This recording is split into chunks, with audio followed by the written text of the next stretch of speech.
I want to start with a big thank you to the service providers who are doing the hard work to serve members of the community who are experiencing houselessness.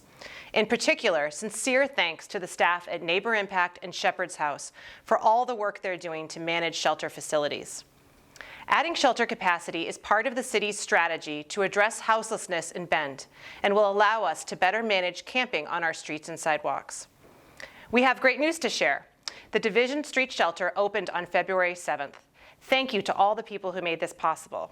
The city bought this temporary shelter on Division Street with grant funds, and Neighbor Impact is operating it. It will add up to 40 additional shelter beds. This additional capacity will help relieve pressure on the shelter managed by Shepherd's House at 2nd Street. The 2nd Street shelter, a designated permanent warming shelter, has capacity for 90 beds, and it's been pretty full despite what you may have heard recently.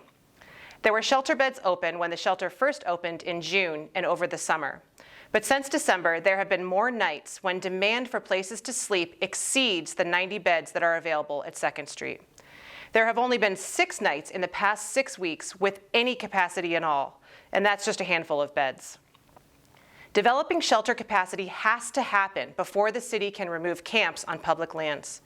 Due to federal court rulings, a city's ability to regulate sleeping in its public places is related to a community's ability to provide shelter for homeless individuals who might otherwise need to use public places to sleep.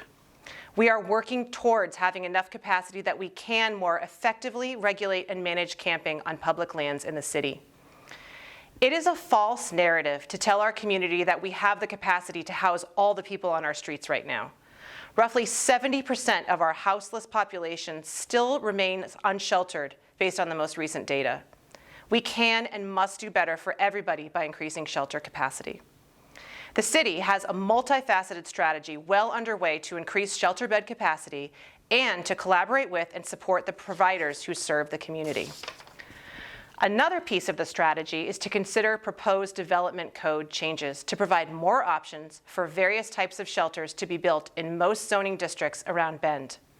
This code development is underway and is recently in the public input phase before the Planning Commission. The Planning Commission will be meeting again on Tuesday, February 22nd at 6 p.m. to discuss these changes. As you may recall, the City of Bend is looking into possible locations for temporary outdoor shelters for unhoused community members in Bend. Negotiations are still underway for a contract with service providers to operate the outdoor shelters in the request for proposal. Please note, we don't have the 2 locations chosen, but I want to take this moment to assure you that we are listening to your concerns, and we hear you when you call into council meetings and write us emails. I can tell you that the 9th Street location and the Juniper Ridge location are not currently being considered for this outdoor shelter proposal at this time. Lastly, there are promising efforts underway to secure additional funding from the state to address needs. This past week, the legislation to fund the startup of a collaborative city-county office on homelessness was approved and is moving quickly through the committee process in the state legislature. This will provide $1 million of startup funding for our community to launch the strategic plan developed by the Emergency Homelessness Task Force. Also, the Mid-Sized Cities of Oregon, a coalition Bend helped to build during the pandemic, has organized an effort to get additional state funding to assist in responding to the houselessness crisis. Those cities are seeking a total package of $50 million. If approved, this $50 million request would be apportioned by population, and Bend would receive almost $3 million.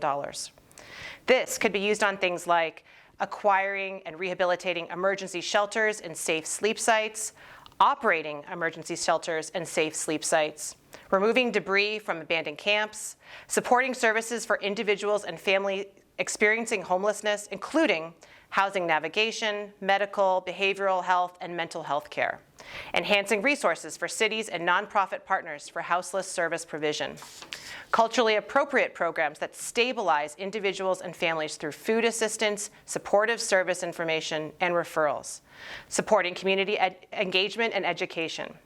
This funding cannot be used to sweep homeless camps or for other law enforcement efforts related to houselessness. If you would like to know more about the city's comprehensive plan to address houselessness, please go to bendoregon.gov/houselessness. And thank you to all of you who care about this issue and who have come to us with your solutions and opinions. Together, we can get people off of our streets and into safe and managed shelter.